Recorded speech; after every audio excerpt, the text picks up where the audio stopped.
രാവിലെ മുതൽ നല്ല മഴയായിരുന്നു. മഴ തോന്നുന്ന സമയം കൊണ്ട് ഞങ്ങളൊന്ന് പുറത്ത് പോകാമെന്ന് കരുതി. ചേട്ടനും വീട്ടിലുണ്ടല്ലോ. എന്നാൽ ഞാനും മോനും റെഡിയായിട്ട് ഇറങ്ങിയിട്ടുണ്ട്. ഞങ്ങളുടെ പുറകെ ഏട്ടനാണ് എൻ്റെ ബാഗുമായിട്ട് ഇറങ്ങിയിട്ടുണ്ട്.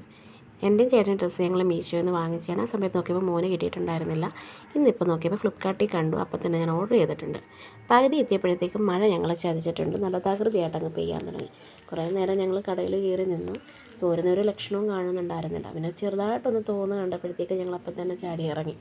വണ്ടിയിൽ അങ്ങോട്ട് കയറി പകുതി പോയപ്പോഴത്തേക്ക് വീണ്ടും മഴ അങ്ങ് നല്ല സ്പീഡിൽ പെയ്യാൻ തുടങ്ങി.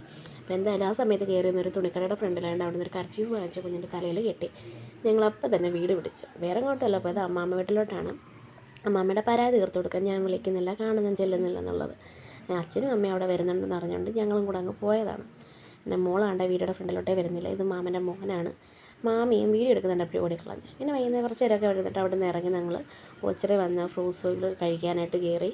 ഇപ്പോൾ ഒരാൾ വലിയ കാര്യത്തിൽ മെനു കാർഡൊക്കെ നോക്കുകയാണ്. ഞാനിതിൽ എന്ത് ഓർഡർ ചെയ്യും ദൈവമേ എന്ന ചിന്തയിലാണ് ആളിരിക്കുന്നത്. വണ്ടിയിലിരുന്ന് ഉറങ്ങാൻ തുടങ്ങിയ ആൾ കടയിൽ എത്തിയപ്പോഴത്തേക്ക് ആളുടെ ഉറക്കമൊക്കെ പോയിട്ടുണ്ട്. അങ്ങനെ കുറേ നേരം 10 മിനിറ്റ് വെയിറ്റ് ചെയ്യേണ്ടി വന്നു ഫുഡിന് വേണ്ടിയിട്ട്. ആ സമയം കൊണ്ടുള്ള കാര്യമായിട്ട് അയാൾ നിരീക്ഷിക്കുന്നുണ്ടായിരുന്നു. ഞാനും കുറച്ച് വീഡിയോസും ഫോട്ടോസും ഒക്കെ എടുത്തു. ചേട്ടൻ അവിടെ ഫോണിനകത്ത് കളിക്കുകയാണ്.